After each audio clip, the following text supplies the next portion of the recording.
Terima kasih pemirsa Jawa Pos TV, kita berjumpa kembali dalam program BPJS Kesehatan Menyapa bersama saya Suli Sesa dan Kepala Bagian Kepesertaan BPJS Magelang, Ibu Maria Skarwangi. Apa kabar Bu Maria? Baik, Pak. Kabar baik ya Bu ya, kita jumpa lagi ya. Semoga nggak bosan Bu Maria ya. Di episode sebelumnya kita membahas tentang Perpol nomor 6 tahun 2023 tentang syarat SKCK. Harus wajib menyertakan JKN aktif ya Bu ya, sebagai peserta JKN aktif. Cuma saya ingin flashback lagi nih Bu, terkait dengan kepesertaan JKN. Sebenarnya ada berapa jenis atau macam sih kepesertaan JKN itu sendiri Bu? Oh, yeah. Baik, terima kasih izin menjelaskan. Jadi kalau untuk kepesertaan JKN itu sebenarnya ada dua. PBI dan non-PBI. Nah, PBI itu apa? PBI itu apa? PBI adalah penerima bantuan iuran. Jadi dia adalah bukan berarti gratis. Sama sekali nggak gratis. Ya, tetapi iurannya dibayarkan oleh pemerintah, seperti itu. Jadi istilahnya bukan gratis sama sekali, tapi iurannya dibayarkan oleh pemerintah. PBI pun ada dua macam, yaitu ada PPIJK yang pembayarannya oleh Kementerian Pusat, dan satu adalah PBI APBD atau dulu yang sebutannya istilahnya Jamkesda, yang pembayarannya adalah oleh pemerintah daerah, seperti itu. Datanya bisa dari Dinas Kesehatan ataupun dari Dinas Sosial masing-masing pemerintah daerah. Itu untuk yang PBI. Lalu kalau yang untuk non-PBI itu siapa saja? Non-PBI itu ada pekerja penerima upah. Itu bisa para PNS, P3K, lalu TNI Polri, ada juga dari teman-teman kita dari badan usaha. Itu masuknya di pekerja penerima upah. Ada juga segmen dari PBPU atau BP. Itu adalah masyarakat yang secara kesadaran sendiri mendaftar kepesertaan JKN sesuai dengan hak kelas yang diinginkan dan sebanyak jumlah jiwa yang ada dalam KK-nya. Jadi tidak bisa nih hanya bapaknya saja karena mau digunakan untuk berobat, jadi hanya satu saja yang diikutkan, itu tidak harus satu KK. Oh, nggak boleh? Tidak boleh. Jadi pendaftaran harus satu KK. Satu KK itu ada berapa orang? Misalkan bapak, ibu, dan maksimal 3 orang anak. Ya, 5-5-nya itu harus didaftarkan semua. Dan kelasnya kami kembalikan lagi ke masyarakat mau memilih kelas berapa, karena sifatnya kan mandiri ya. Jadi mereka harus membayar iuran rutin setiap bulannya untuk kepesertaannya tetap aktif. Nah, kelasnya juga menyesuaikan kemampuan ya Bu ya? Iya. Wah, mampunya itu kelas 3 karena satu keluarga ya jangan dipasangkan kelas 1. Kelas 1 apa kelas 2, seperti itu. Oh, itu wajib ya satu keluarga ya? Wajib Pak. Oh, kalau mampunya ini saya cuma bapak sama ibu atau anak satu, yang kedua dan ketiga, anak ketiga belum mampu saya untuk membayar iuran, itu nggak bisa ya tetap nggak ya? Bisa, Memang pernah ada Bu kasus warga gitu? Jadi kalau memang mereka itu tidak mampu, akan kami sarankan untuk ikut yang kepesertaan PDPMDA tadi Pak. Jadi itu kan misalnya pemerintah daerah memberikan jaminannya di kelas 3. Jadi kami, tetapi kan memang itu adalah masing-masing daerah adalah memiliki kemampuan. Misalnya mereka mampunya hanya berapa jiwa yang mereka cover dalam tahun ini, seperti itu. Jadi kalau memang kuotanya masih, ya kami sarankan untuk bisa didaftarkan oleh pemerintah daerah. Kalau memang mereka tidak mampu dan mereka mau di kelas 3. Jadi kalau yang PBI yang di cover oleh pemerintah pusat, dan daerah itu berbeda ya berarti ya Bu ya? Kalau PBIJK tadi yang Kementerian Pusat itu syaratnya adalah harus DTKS. Apa itu Bu? Memang yang masuk dalam kriteria kemiskinan, fakir miskin dan tidak mampu. Jadi ada istilahnya yang sampai desil 1 sampai desil 4 seperti itu. Tetapi kalau yang tadi PDPMDA sebenarnya adalah seluruh penduduk yang ada di wilayah tersebut, kota atau kabupaten tersebut, yang mau didaftarkan di kelas 3. Kalau yang pusat sama juga kelas 3 juga? Sama-sama kelas 3. Dan yang masuk dalam kepesertaan PBI ini apabila rawat inap tidak bisa naik kelas. Jadi kalau misalkan mereka pegang kepesertaan PBI ini atau PDPMDA, saat dirawat inap saya maunya di kelas 1, saya nggak mau di kelas 3, itu haknya mereka gugur. Jadi saat rawat inap tidak bisa menggunakan kepesertaan JKN. Yang bisa naik kelas itu yang kelas 2 maupun kelas 1. Mandiri pun kelas 3 saat ini juga sudah tidak bisa naik kelas. Dulu kan ada mandiri, saya mampu mau naik kelas ke kelas 2 atau kelas 1. Dulu kan istilahnya saya biaya. bayar aja kelas 3 nih. Nanti saat rawat inap saya mau naik kelas seperti itu. Sekarang kalau yang di kelas 3 sudah tidak bisa. Yang bisa hanya kelas 2 dan kelas 1. Iya, Bu, kalau PBI yang jam keseda sama yang di-cover oleh pemerintah pusat itu nggak memungkinkan terjadi double data ya, Bu ya? Jadi kalau kami itu kan memakainya NIK ya Pak ya. Saat NIK-nya kami sandingkan dengan data capil ya. Harusnya nama tersebut harus sama seperti itu. Ya, jadi nggak mungkin ya sudah di-cover oleh pemerintah pusat, di-cover oleh pemerintah daerah, nggak mungkin ya terjadi itu, nggak mungkin ya Bu ya. Asalkan NIK-nya sama ya Pak ya. NIK-nya sama, nggak mungkin sekarang susah juga NIK beda ya satu orang. Bu, kalau untuk besaran biaya iuran sendiri, JKN ada berapa kelas dan berapa besaran biayanya? Jadi kalau untuk PBIJK atau yang tadi jam keseda itu adalah iurannya adalah 42.000. 42.000. Tetapi 35 oleh daerah ada pembagiannya, ada 7.800 oleh pemerintah pusat. Tetapi kalau untuk yang peserta mandiri itu boleh memilih mau kelas 1, kelas 2 atau kelas 3. Kalau kelas 3 itu 35.000, kelas 2-nya 100.000, kelas 1-nya 150.000. Jadi kalau mandiri itu jiwa tersebut dikalikan rupiahnya, dikalikan bulan seperti itu. Tetapi kalau tadi ada segmen juga yang non PBI itu pekerja penerima upah. Pekerja penerima upah adalah total iuran yang dibayarkan adalah 5%.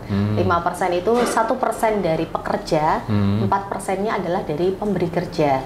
Jadi misalkan kalau saya ini bekerja di BPJS Kesehatan, saya ikut mengiur 1% untuk satu keluarga seperti itu. Jadi 1% itu bisa untuk yang bekerja, pasangannya suami atau istri dan maksimal 3 orang anak. Jadi kalau misalkan dia single, dia menikah, punya anak 1 sampai anak 3, itu potongannya sama, 1%. Dikalikan gaji atau upah yang dilaporkan ke BPJS Kesehatan. Bu Maria juga kena potongan juga berarti? Iya, sama Pak. Kerja, karena pekerja Pak. Saya kira tentang BPJS gratis itu enggak ya Bu ya? Karena pekerja. Karena pekerja. Iya, kalau saya secara otomatis ya Bu ya, sama juga dipotong juga ya Bu ya. Ya, kalau yang mandiri berarti yang kelas 1 150.000. 150 per jiwa per bulan. Jadi hitungannya kalau memang pekerja, hitungannya lebih murah ya Pak daripada harus mandiri. Karena kalau mandiri aja kelas 2 itu kan 100.000 per jiwa per bulan. Kalau kita istilahnya pekerja penerima upah, potongannya kan hanya 1% nih. 1% kalau minimal UMK 2 juta misalkan ya Pak ya. Berarti kan 1%-nya cuma 20.000 tuh, bisa untuk bapak, ibu maksimal 3 orang anak hanya di kelas 2. Iya, seperti itu hitungannya ya. Jadi kalau mandiri satu keluarga, bapak, ibu, 2 anak 400.000 ya. Iya, kalau kelas 2. Kalau kalikan tiap bulan ya Bu ya. Tiap bulan kali setahun. Iya, kalau sebagai pekerja penerima upah berarti pekerja hanya membayar 1% saja, 20.000 ini untuk satu keluarga. Iya, itulah keuntungannya pekerja ya Bu ya. Kalau mandiri memang berat memang. 400.000 per bulan kali setahun 4.800.000 ya. Tapi sebenarnya manfaatnya kan lebih dari itu ya Bu ya. Karena kita sifatnya kan gotong royong ya Pak ya. Memang saat ini kita belum sakit. Betul. Tetapi apabila suatu saat sakit berarti kan kita gantian dibantu oleh yang lain seperti itu. Itu namanya gotong royong. Ketika kita sehat kita membantu yang sakit. Ketika kita sakit gantian dibantu. Itu nggak mungkin kita bisa cover biaya sendiri itu kalau misalnya jantung aja, wah itu berapa puluh bahkan ya. Pasang ring gitu ya Pak ya, kateter seperti itu. Nggak jauh-jauh seperti kalau cuci darah ya Pak. Cuci darah sekali cuci darah aja 800.000. Kalau harus seminggu 2 kali sudah berapa 1,6 ya Pak ya kurang lebih. Padahal itu kan tidak mungkin hanya dilakukan 1 minggu saja seperti itu, dan itu harus rutin. Mungkin kalau zaman dulu saat belum ada JKN itu kan ada istilah sadikin ya Pak ya, sakit menjadi miskin. Nah itu harus jual sawah kalau punya sawah ya Pak ya, harus jual sapi lah. Sebenarnya dengan program JKN ini tuh banyak sekali masyarakat yang terbantu.